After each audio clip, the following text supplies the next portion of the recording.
dans la maison de Mika. Ce Mika avait une maison de Dieu. Oui. Il fit un effort et des thérapies et il consacra l'un de ses fils qui lui servit de prêtre. En ce temps-là, il n'y avait point de roi en Israël. Oui, rapidement s'il te plaît. Chacun faisait ce qui lui semblait bon. Oui. Il y avait un jeune homme de Bethléem de Juda. Il y avait un jeune homme de Bethléem de Juda. De la famille de Juda. De la famille de Juda. Il était lévite et il séjournait là. Il était venu séjourner ce jour-là. Cet homme partit de la ville de Bethléem de Juda. Oui. Pour chercher une demeure qui lui convint. Oui. En poursuivant son chemin, il arriva dans la montagne d'Ephraïm jusqu'à la maison de Mika. Dans la maison de Mika. C'est là que Dieu l'avait orienté ce jour-là. Mika lui dit, d'où viens-tu? Il répondit à Mika, je suis lévite de Bethléem de Juda. Oui. Et je voyage pour chercher une demeure qui me convienne. Mika lui répondit, reste avec moi. Tu me serviras de pain et de prêtre. Tu me serviras de pain et de prêtre. Quelqu'un dit, ce matin, c'est un père et un prêtre. Je ne t'ai pas entendu. Ce matin, c'est un père et un prêtre. Acclame la parole de Dieu et assois-toi. Alléluia. Bien-aimés, je voudrais ce matin nous donner un enseignement très important, un enseignement très capital. Gloire à Dieu. Vous savez, quand nous lisons la Bible, Dieu n'a jamais dit que le peuple a péri parce qu'il n'a pas gêné. Dieu n'a jamais dit que le peuple a péri parce qu'il n'avait pas d'argent. Mais Dieu a dit que le peuple a péri parce qu'il n'avait pas la... je n'ai pas entendu. Parce qu'il n'avait pas la connaissance. Et Jésus a dit, vous connaîtrez la vérité et la vérité vous affranchira. Est-ce que c'est ce que Jésus a dit? Amen. Tu as bien lu ta Bible? Jésus n'a pas dit ça. Jésus dit, vous connaîtrez la vérité et elle vous affranchira. Mais qu'est-ce qui affranchit? Ce n'est pas la vérité. Ce qui affranchit, c'est la connaissance de la vérité. Tu n'as pas dit Amen. Amen. Tu n'as pas dit Amen. Amen. Alors c'est pourquoi ce matin, je vais t'apporter par la grâce de Dieu une connaissance qui va t'aider dans ta vie. Dis Amen. Je raconte rapidement l'histoire que nous venons de lire. La Bible dit qu'il y avait une femme qui vivait avec son fils. Et elle a perdu une forte somme d'argent, 1200 cycles. Et voilà que quand l'argent est perdu, elle a commencé à maudire celui qui a pris son argent. Elle a fait des libations. Commencé à déclarer, celui qui a volé mon argent, il ne va pas réussir. Ceci, cela, elle parlait. Alors que pendant qu'elle faisait tout cela, le voleur, c'était son propre fils qui était à côté d'elle. Tu vas pas dire Amen. Elle cessait le voleur loin, alors qu'il était à côté. Bien aimé, avant d'entrer dans la profondeur de mon message, je vais te dire ce matin que les personnes qui peuvent te voler quelque chose dans ta vie, même en sorcellerie, on ne peut pas t'atteindre sans la complicité de quelqu'un qui a le sang de ton père. L'homme a toujours pour ennemi les hommes de sa maison. C'est quelqu'un de ta maison qui peut te faire du mal. C'est pourquoi lorsque les Philistins se sont levés pour venir contre Israël, ils ont dit à Israël, livrez-nous Samson parce qu'il nous persécute. Et les Israéliens sont venus attraper Samson, ils l'ont ligoté. Samson leur a demandé une seule chose. Il dit, jurez-moi que vous ne me tuerez pas. Il n'a pas dit, jurez-moi que les Philistins ne vont pas me tuer. Parce que Samson sait que les Philistins ne peuvent pas le tuer. Mais ceux qui peuvent le tuer, ce sont ses propres pères. Alors il a dit, jurez-moi que vous ne pouvez pas me tuer.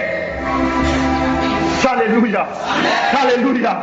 La personne qui peut t'attaquer, la personne qui peut bloquer ta vie, la personne qui peut bloquer ta bénédiction, c'est le sorcier de ta famille. Pour cette femme, c'était son propre fils. Mais pour toi, ça peut être ton père, ça peut être ta mère, ça peut être ton frère, ça peut être ton fils, ça peut être ta soeur. Mais ce matin, je veux te dire, quel que soit ce qu'ils ont volé, ils viendront se confesser. Ils viendront te rendre ce qu'ils t'ont pris. Ils viendront te rendre ce qu'ils t'ont volé. Pourquoi? Je vais annoncer des paroles ce matin à quelqu'un. S'il y a quelqu'un qui est prophète de ce que je vais annoncer, qui balance avec, il les amène très fort. La Bible dit qu'elle a cessé depuis longtemps. Après les malédictions qu'elle a proférées, son fils est venu et il lui dit, maman, c'est moi qui avais volé ton argent. Il est venu se confesser. Je déclare ce matin, en tant que prophète de Dieu, celui qui a volé ta bénédiction viendra se confesser. Celui qui a volé quelque chose pour toi viendra te le rendre. Il viendra te le rendre. Ce n'est pas une question de demain, mais ce n'est pas de maintenant. C'est maintenant qu'il viendra te le rendre. C'est aujourd'hui même. Je déclare que dans cette semaine, tous ceux qui t'ont pris quelque chose, ils viennent te le rendre. Ils viennent te le rendre. Ils viennent se confesser. Ils viennent te le rendre. Il m'a dit à nous ce matin. De bénir. Vous cherchez vos malfaiteurs loin, ils sont tout près de vous. Il viendra se confesser.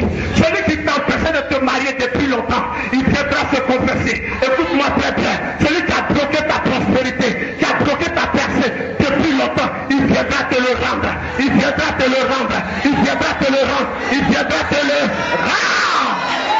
Je ne te sens pas prêt. Christ, pardon. Alléluia. Vous savez, Dieu a une manière propre à lui de juger nos ennemis. La Bible dit que les Philistins ont volé l'arche de Dieu. Ils ont volé quelque chose, un bien très important à Israël. Mais quand ils sont allés chez eux, Dieu les a frappés d'hémorroïdes. Attends, dites-moi, pourquoi dans toutes les maladies, c'est au concours que Dieu donne à tes ennemis? Vous savez, quand quelqu'un vole ta soie, il s'assoit dessus. Alors que l'hémorroïde, c'est une maladie qui t'empêche de t'asseoir.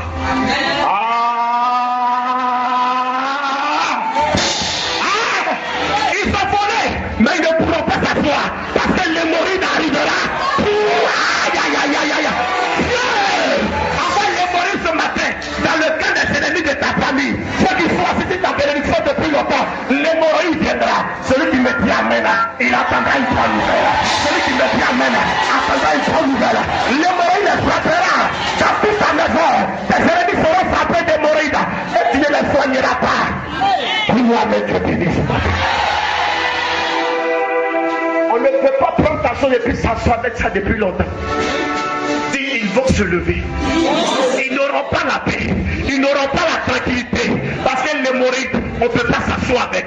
Ils vont libérer ta bénédiction. Ils vont libérer ton mariage. Ils vont libérer ton succès. Ils vont libérer ta percée. Ils vont libérer ton enfantement. Depuis longtemps, ils se sont assis sur tes entrailles. Tu ne peux pas enfanter, mais ils vont libérer tes entrailles. Opération libération. Comment?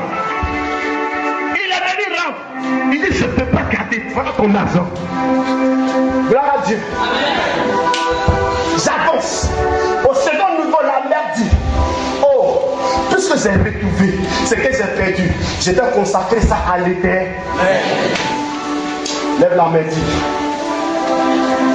Tout ce que je vais retrouver, je le consacrerai à l'Éternel.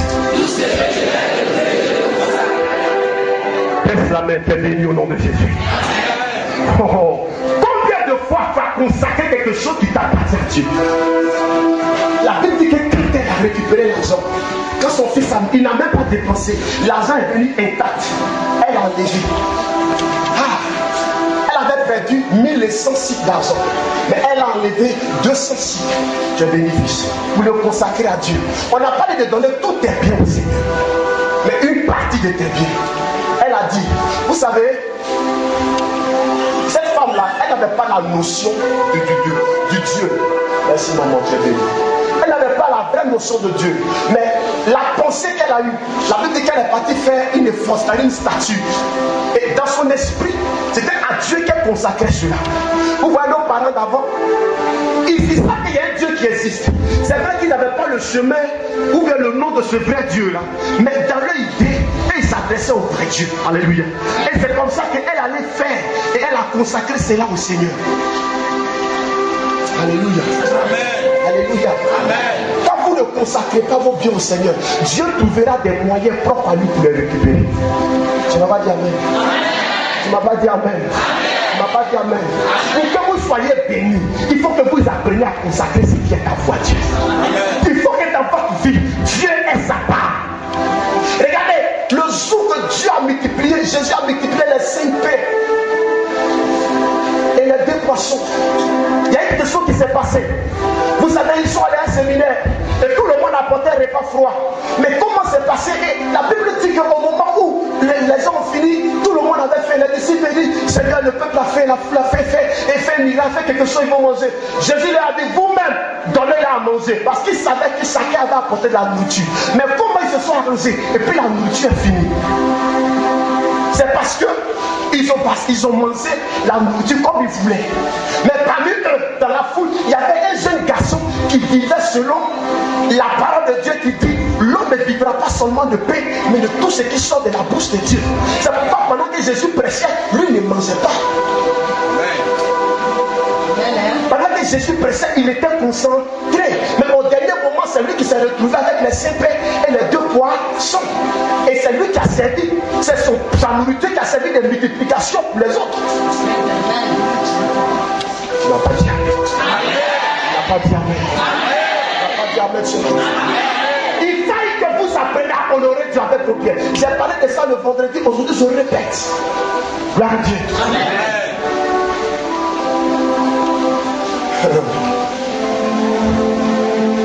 On continue.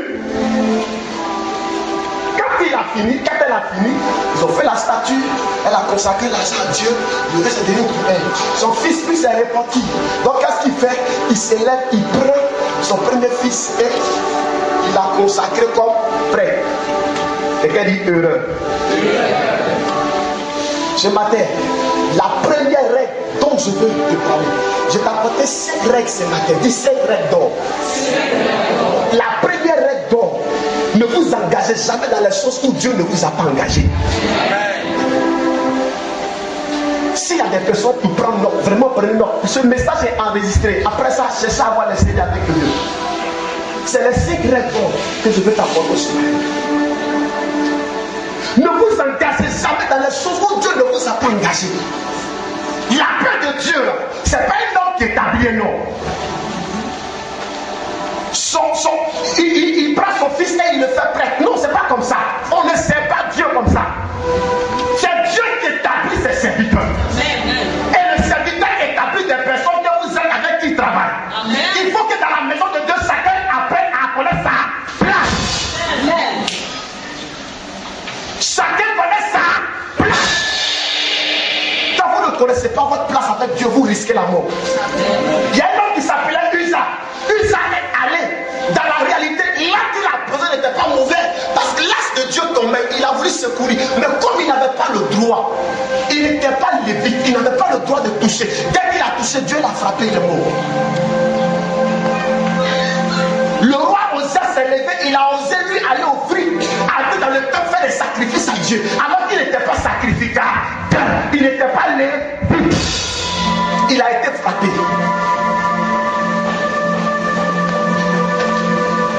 Tu m'as pas dit amen. Je suis choqué de voir, d'entendre dans les églises où on dit les anciens ont mis le pasteur sous discipline. C'est un sacrilège. Je bénis Dieu parce qu'ici il y a l'ordre. Et l'ordre qui est établi selon Dieu. Tu ne m'as pas dit amen sur Dieu. Que chacun connaisse sa place. Regardez, est-ce que vous savez pourquoi Judas est resté maudit? Tout compte fait, quelqu'un devait livrer le Seigneur. Mais regardez, Jésus est venu comme agneau de Dieu.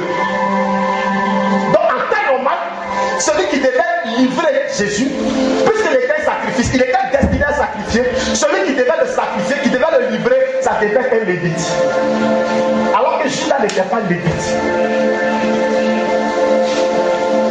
Il ne venait pas de la tribu de Lévi. Il allait jouer, il s'est précipité, il allait jouer un rôle qui n'était pas lui, la peau de l'argent. C'est pourquoi il a été maudit. Si un lévite le livrait, il n'y avait rien. Parce qu'il était agneau, livré au sacrifice. Tu ne m'as pas dit amen. Tu ne m'as pas dit amen. Ne vous engagez jamais dans les choses où Dieu ne vous a pas engagé. La deuxième règle d'or. Celui qui n'a pas de père n'a pas de repère. Puisque Dieu a vu que Mika était rentré dans le désordre, il avait commencé à perdre.